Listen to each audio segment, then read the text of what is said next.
look at the Stearns family, I would actually think that Deb Stearns is more likely than her husband to cut corners, so to speak, to protect her son. But when we listen to the interviews that they've done, it's Chris Stearns doing most of the talking. And so it's hard to really gauge what's going on with Deb Stearns. And from the little comments here and there, you don't initially see anything that is a red flag. Or that was my take, but at the back of my mind was still a case of no, I'm just not trusting everything here. And then going through these recent documents, I was reading different reports from Northport Police, which highlighted that whole torso incident. And I noticed how her story changed throughout. I thought, I really do need to take a closer look at Deb Stearns. Because, like I said, I could see her lying for her son. Now, I had speculated that she was fully aware of her son entering the house that morning, and that she may have even let him into the house. I'm still undecided as to whether or not that's the case, or whether perhaps he managed to sneak in without her being aware of the fact. Maybe she was still asleep at 20 to 8 when he was leaving the house after being there for well over an hour. Who knows? But I did want to go back and have a look at a few things to do with Deb Stearns. So there's excerpts from various interviews, as well as some of the documents. So I'm going to start with the audio from the interviews and go through that, and then finish with the stuff in the documents, the reports from Northport PD. Because when you start looking at it all together, it really does become quite interesting. So let's jump in and start looking at the audio. Hey, Northport Police is going to stop by to do a wellness check type of thing. They're going to see if somehow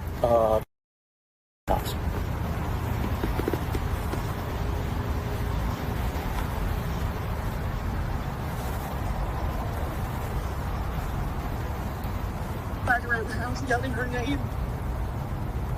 And just, that motherfucker, you know what? You know what stopped him from getting in the house? He didn't have a garage door opener. The front door lock is not working well. Yep. And I had put the lock on the slider. Okay. He couldn't get in. All right. So I'm with the detectives, and and they're sending Northport Police over to do a check to make sure that she isn't there. Okay. So you may want to alert the dogs. They're really friendly. I've got their food. I'm fixing to feed them. Okay. Just tell them it'll get noisy, okay? So even before I had started picking up on the discrepancies in what was being said by Chris and Deb Stearns, that one thing there, that one clip, to me was a major red flag. This was the first interview with Chris Stearns. This is the first time they're having any kind of conversation with law enforcement. And at that point in time, you would expect that all they knew was that Maddie was missing, and perhaps law enforcement might have been a little bit interested in Stefan because he was the last person to see Maddie. But there was nothing at this point in time said or known about the images that he had, or about the fact that he was responsible for her death. Now, he was living with them at this point in time. He had just gone up to Kissimmee for the week. So for her to react like this, to be in tears and swearing and become all emotional, when Chris says to her that they believe that Stefan went to Northport the night before and that the PD are coming to check out the house and do a wellness check, makes utterly no sense whatsoever. Why would she be concerned about her son gaining access to the house when he lived there, and at that point in time he had not been even accused of anything? So it seems like a major overreaction, and I can't help thinking that it is perhaps a reaction to him saying that Northport PD were actually going to come and talk to her, and perhaps that's guilt coming out in this emotional reaction. She knows that her son was there at the house, and she's nervous about speaking to the police because she doesn't want to give that fact away, because she wants to protect her son. Or is it just that she is actually pretending to be emotional? To me, it's one of the two. She would not be having this reaction over the thought of her son coming to the house. This is a mother who would do anything to protect her son. And these are parents who were pretty blind to everything their son was doing. And even though they say, yeah, he lied to us, blah, blah, blah, they continue to enable him, which to me says that they still believed that a lot of the things that they were hearing were, people just being mean to their son. They were enablers. So for her to have this reaction does not make sense. This is a woman who loves her son so much that she is prepared to be there when he is executed, if it comes to that. So are you going to tell me that at the point in time when there were no allegations even made against Stefan, that she would have this crazy emotional reaction? It just doesn't seem right to me. So moving on from that, let's listen to more of what's been said in these interviews. And he never went access the storage unit. So I'm sitting there thinking, well, he must have been really disappointed if he was coming to this house because he couldn't get in the front door and that door was locked. And he knew that that if he came in, chances are he would put the dogs on high alert and set them off, which would have got her up. And I asked her, I said, what would you have done if Stefan was standing in the middle of the house and you weren't expecting him? It's like, what are you doing here? And God knows what would have taken place at that point and why he was here. Where's your dad? Why are you here? I thought why did I go to Orlando?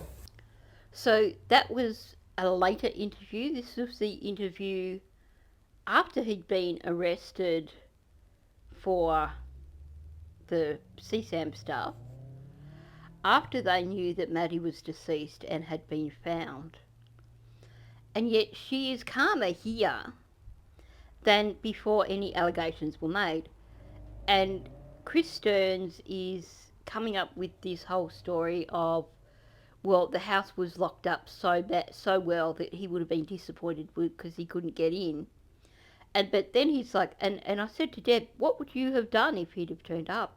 And he's like, well, I would have been like, well, what are you doing here? None of this drama that she produced in the earlier interview.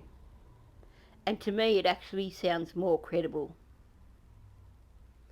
So I think this is probably closer to the truth than her doing that crazy overreaction when Chris spoke to her about the PD attending the house. And I think her reaction there was more, like I said, it was more about her thinking, oh shoot, I'm going to get into trouble because if they find out that he was here in the house and that I know it, then there's going to be a problem. That's how it appears to me when you look at these two bits side by side. Okay. Now, I was told by Northport PD when they came and talked to, I'm assuming you, one night, that you may have mentioned the dogs barking sometime throughout the night. They went on high alert and I looked at my watch because I was in here alone.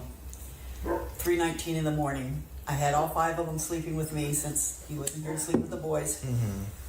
They all went from dead asleep to springing up in the air and standing on all 4 feet, all of them looking at my window and giving the war bark. That's not a war bark. That's a wolf. Yeah. When they do it, it's a sound that will make your skin Wake the dead. goosebumps. And I didn't have the gun in my room. I don't usually keep it in there. I had to come and look for a flashlight. I let all the dogs out here. And then I did not unlock the security lock on the door.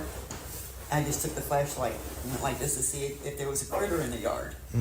We have bobcats, we have all kinds of stuff out here. So, didn't see anything in the yard. Didn't see anything out the front. Went and looked through the office window. Didn't see anything out there. So, didn't see a car. I thought, okay, well, we must have had a critter, and I just missed it. Okay, so there's a few things here. First of all, this whole narrative of the dogs going on full alert is something that they pushed in multiple interviews.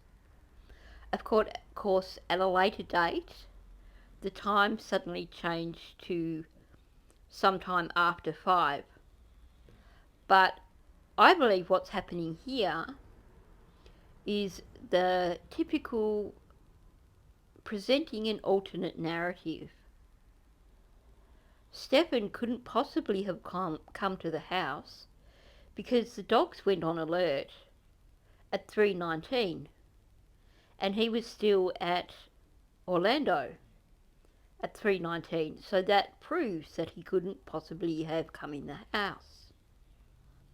The thing is, there's flawed logic in this, because just because the dogs went on alert at 3:19 over something doesn't mean Stefan couldn't have gone down there and gotten in the house without actually triggering the dogs.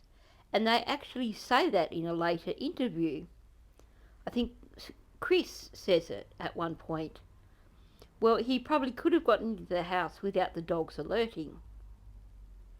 That's a major admission, and to me, that is essentially saying that that's what happened. And I think it is, we've seen this in the Kylie Rodney case, where so many alternate narratives were presented that in the end, you couldn't figure out what the actual real narrative was because of the number of alternate narratives that had been inserted. So I think the whole idea of the dogs is to create a distraction. Don't look here, the dogs were on alert at 3:19, which proves that he wasn't here, because that's way too early for him to have been here. Now, the other interesting thing, there's 2 interesting things here. Here she comments about, she's talking about there always being animals in the yard and that the dogs do react like that to animals in the yard. So on one hand, she's kind of giving the impression that this is commonplace. Nothing to see here, folks. Sometimes the dogs do this, and it's usually because there's an animal in the yard. But then she refers to not having the gun in the room with her, which is just a brief comment just kind of an aside, almost like, well, on the off chance that it was a person, I didn't actually have the gun in the room with me. But then I went out and checked, and I used the torch and I checked. So she's contradicting herself. It's a major mismatch of logic. If the dogs regularly go on alert because of animals, why would you even give a rat's ass about whether or not you have the gun in the house? And why would you even bother getting up to check to see what's going on? I know if my dogs were prone to going off through the night, I probably wouldn't get up and go and see what was going on if I knew that it was a regular occurrence and that it was because of an animal in the area. But the thing that's really interesting here is that at the end of the narrative, and it's tacked on like she suddenly remembers it and she needs to add it in because it's really important, she tacks on, and there wasn't a car in the street. It's like she suddenly remembered that that's what she was trying to convince them of. That no, Stefan couldn't possibly have come down here because the dogs went on alert at 3:19 and there was nobody around. We're not looking at later on in the morning because that's not going to help her narrative. So to me, it seems like she's actually been quite deceptive in this narrative here, trying to confuse the issue by saying the dogs went on alert far earlier, talking about animals in the yard, making it sound like it's a regular occurrence, and then contradicting herself and saying that she was concerned because she doesn't normally keep her gun in the bedroom with her, and also adding in the bit about, oh, and I checked there was no car outside. To me, it just raises red flags. Now, going back to what she said about she doesn't keep her gun in the room, and also about her carrying on about, well, normally it's just animals outside. I'm going to show you an excerpt from one of the documents because this I found to be extremely interesting when you look at it alongside that part of the interview. Now, there's multiple reports from Northport PD, but I get the sense that the detective who wrote this was kind of clued in, because there's a few interesting comments here that he makes. So it starts with the whole narrative of Deborah said that she was awoken at 3:19 hours exactly to her 5 dogs barking to alert her that someone was at the house, which isn't quite what she said, but hey. Goes on to say that Chris was away, and I like the wording here because this to me says that he is onto her. Deborah believed that if Stephen returned to their residence, that he either returned to collect his firearms or for cash that was kept within the home by her or Christopher. Before I read on, note he said she believed that if Stephen returned to their residence. So here, it's not about her saying that he couldn't possibly have come to the house. It's her saying if he came to the residence, saying that it is a possibility, essentially. Now, just moving on from that, I just want to point that out because that comes up again. Deborah advised that she retrieved and secured 2 handguns and a rifle from Stefan's room and secured them inside her bedroom last evening. Now that does not fit with what was said in this interview that I've just played. There, she was utterly unconcerned. She thought it was just a random animal in the yard. She commented that she doesn't normally keep her gun in her bedroom, but she never said anything about wanting to retrieve Stefan's guns, because of course they're maintaining that he couldn't possibly have gotten into the house. So why would she say, oh, if he returned it would have been to get money or guns, and then she moved his guns into her room? This does not fit with the whole relaxed, oh, I wasn't concerned because we get animals all the time. And I checked and wasn't a car outside, so I wasn't concerned. And now she's talking about getting his handguns and a rifle from his room. So what's going on here? There's something here that is just not adding up. Something that either she lied to Northport PD, or she lied in this subsequent interview. Because she did not sound like she was remotely concerned. She's trying to set up the narrative that maybe Stefan came to the house, but she never said anything in that interview that I just played about wanting to get Stefan's guns. She sounded like she just put the whole experience off to there being animals in the yard, which would make you question why she would even consider wanting to get his guns out of his room. Definitely something just does not add up here. So I'm going to move on to some more audio from Chris and Deb. Is he a clean What? type person, or Jesus God, no, he's lived in a Did he pigsty. use the C word? Clean? No. It always a challenge to get him to pick up his room. Mm-hmm. Always. I was going to surprise him and put a hazmat sticker across his door. Because I opened it and looked at it and shut the door again and said, "I'm going in there." So then I offered to help him clean his room. Now there's no time frame given for this incident that she's describing. But essentially the takeaway from this is that she won't go into Stefan's room because of how incredibly disgusting it is and how disorganised it is, and to the point that she wanted to put a hazmat sticker on the door just for a joke.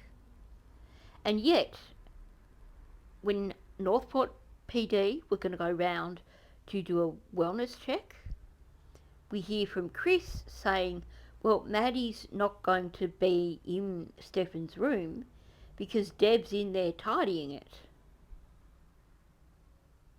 Sorry? Deb's in there tidying it after her saying that she won't set foot in there because it's so messy?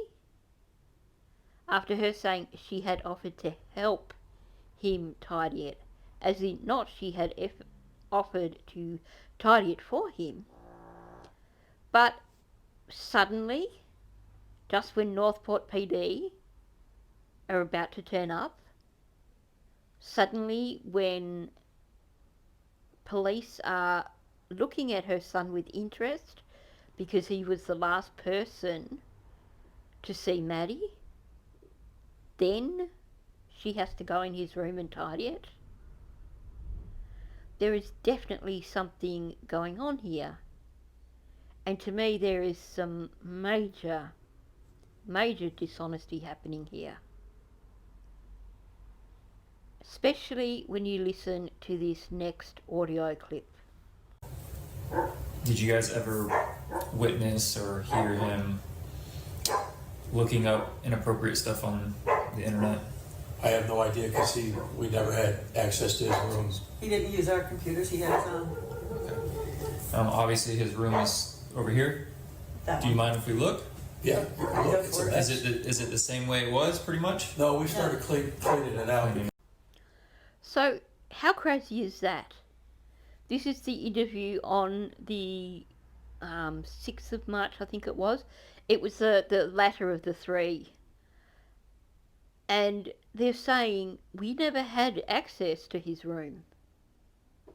Well, if you never had access to his room, what was Deb doing in there on the day that they were looking for Maddie?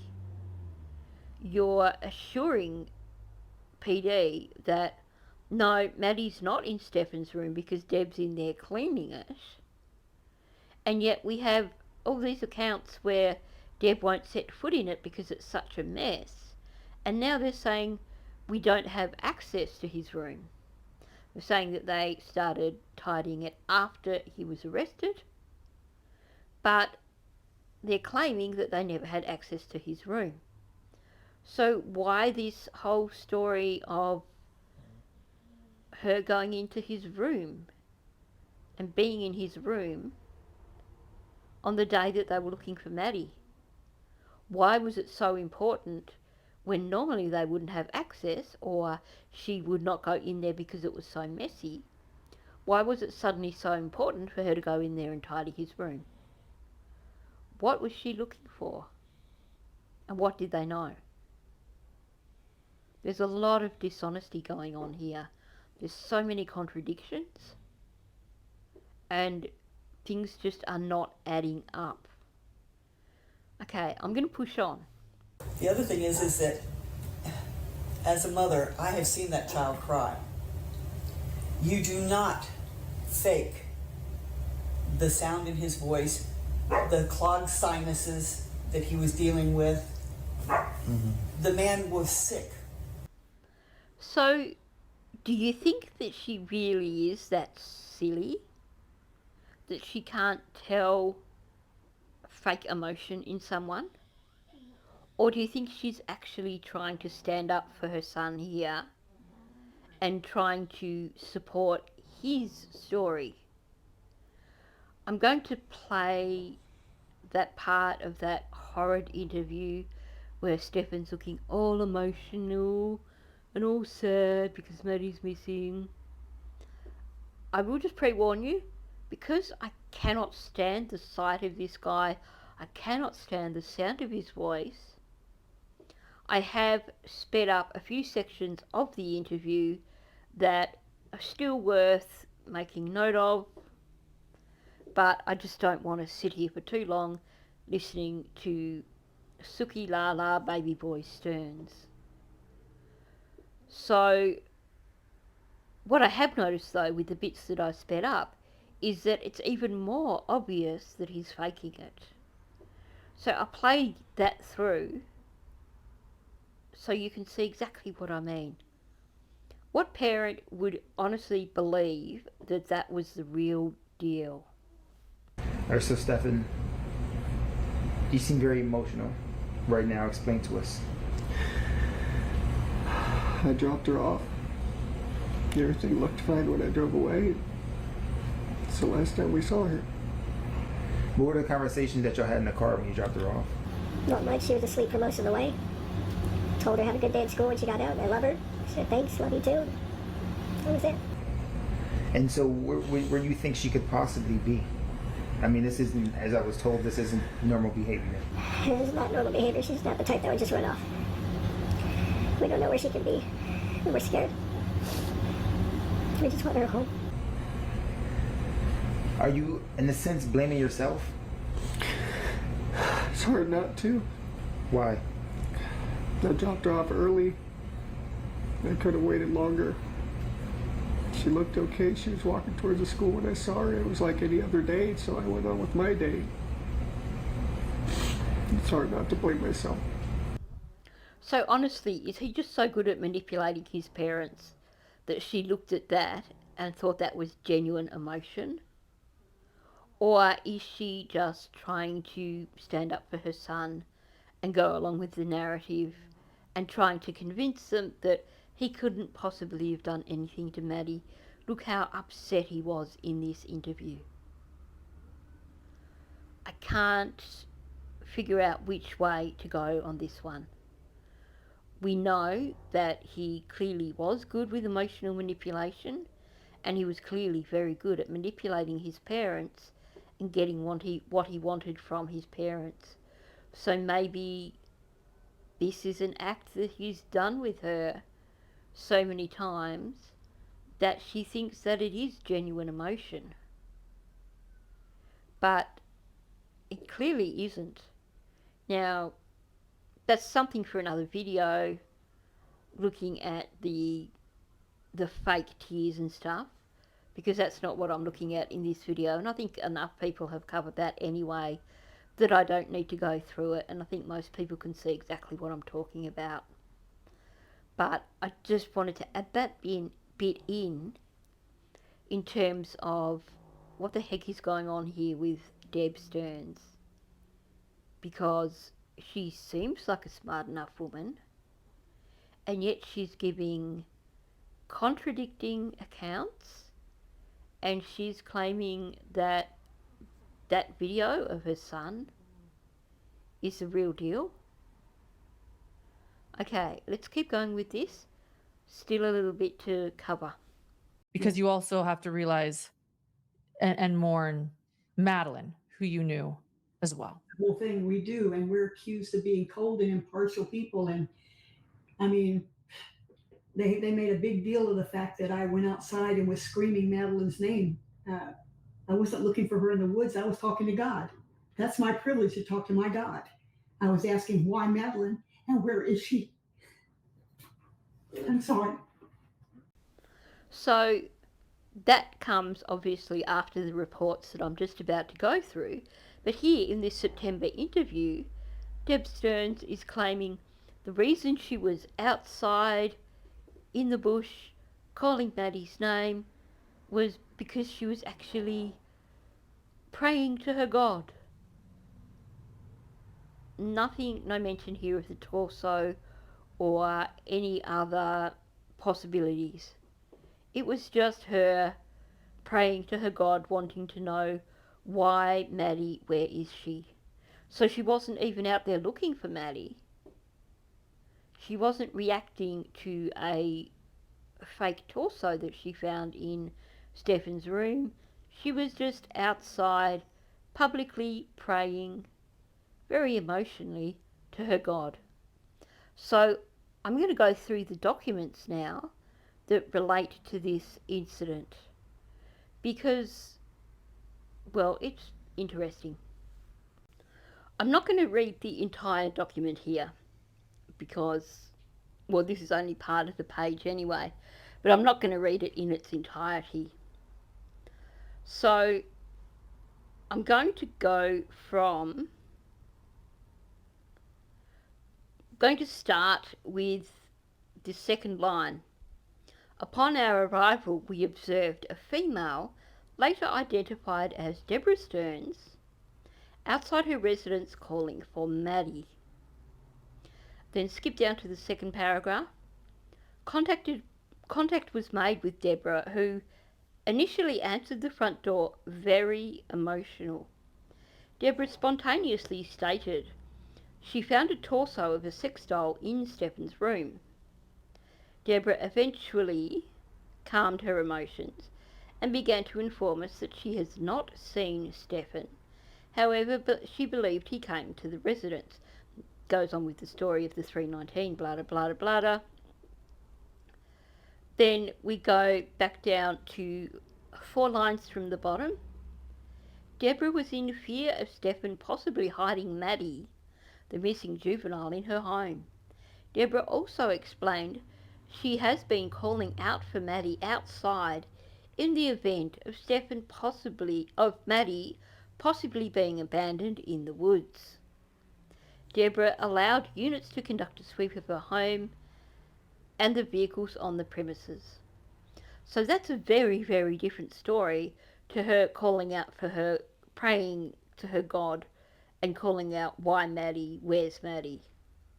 No.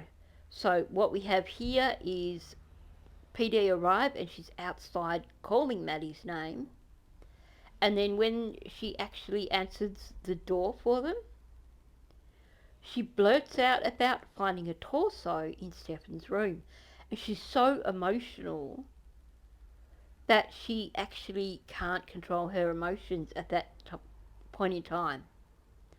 They say she eventually calmed her emotions, meaning that they couldn't just jump into the interview.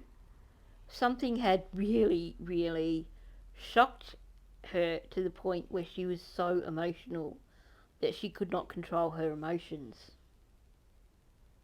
Then she's claiming that she was in fear of Maddie being hidden in her home by Stefan, or that maybe she'd been abandoned in the woods. Now, first of all, abandoning Maddie in the woods, this is a 13-year-old child, not a baby who can't walk.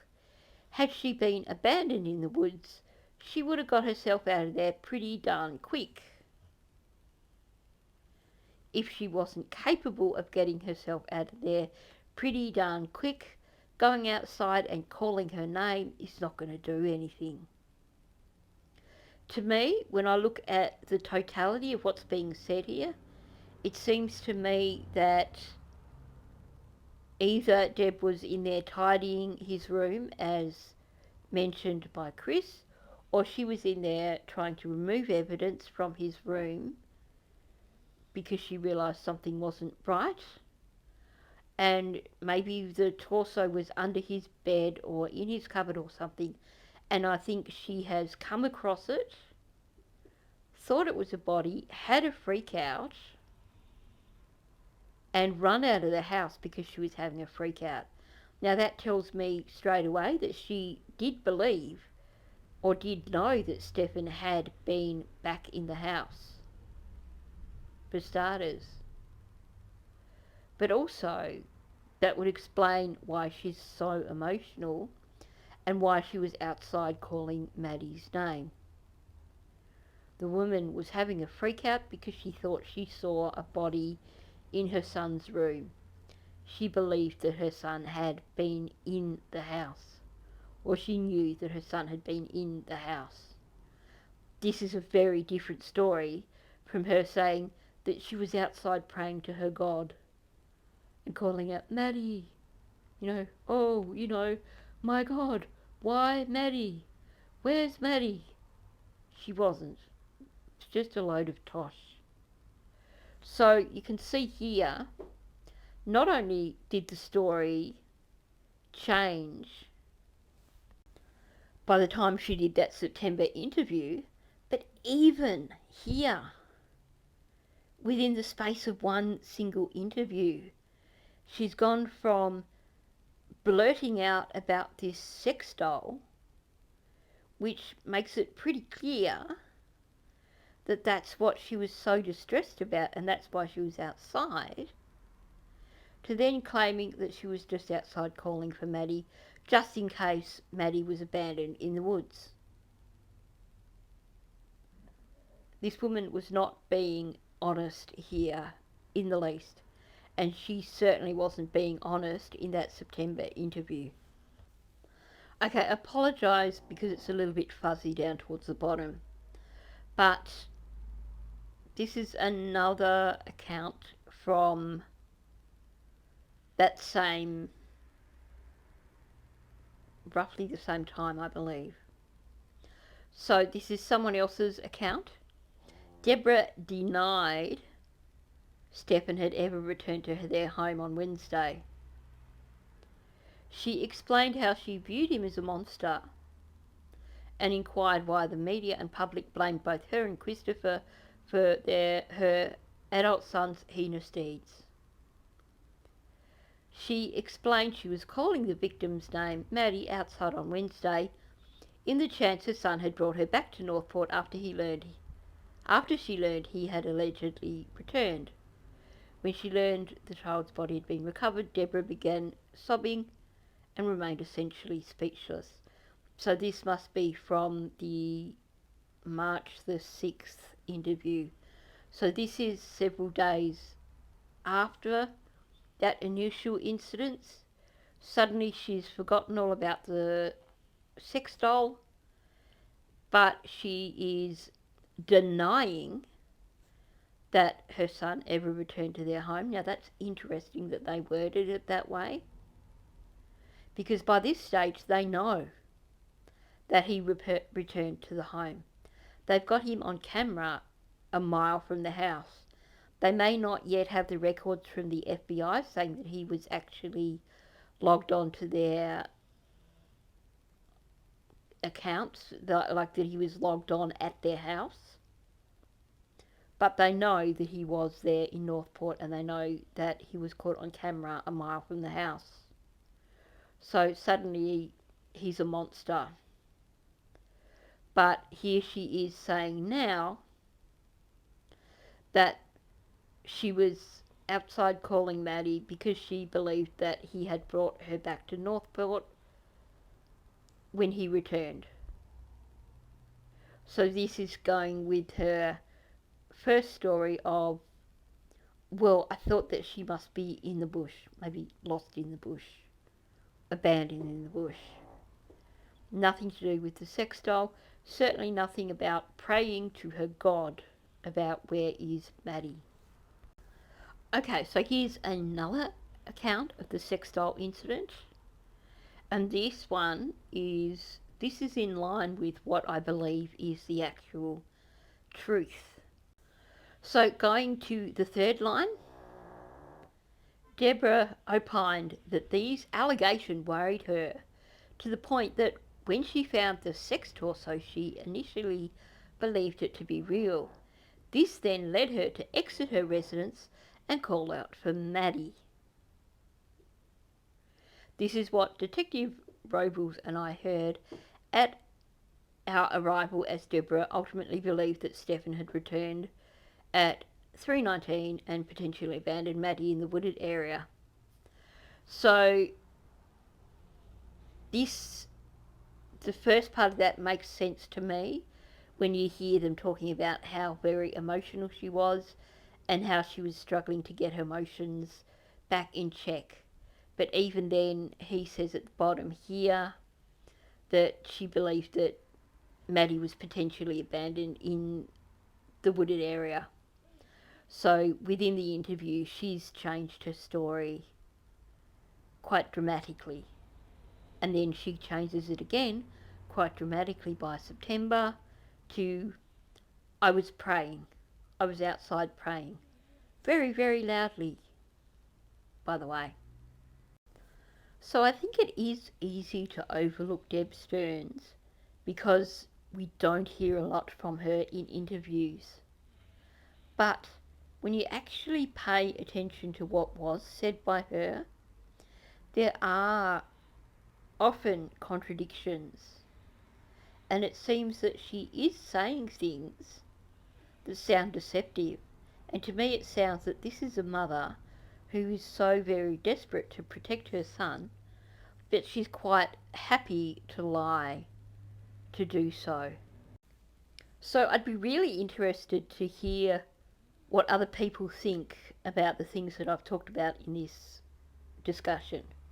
I think when we start looking at reports from law enforcement, it does become really interesting. And I tell you what, I would really love to get hold of if there are any body-worn cameras from when Northport PD went to the Stearns' house on the 28th. Because I would love to actually see what was going on there with Deb Sterns, or even hear the audio, because I think that could be telling quite an interesting story. So, thanks for listening. If you're new, please subscribe to my channel. Also, please hit the like button and leave your thoughts below. Tell me what you think about all this. Thanks, and I'll catch you in the next one.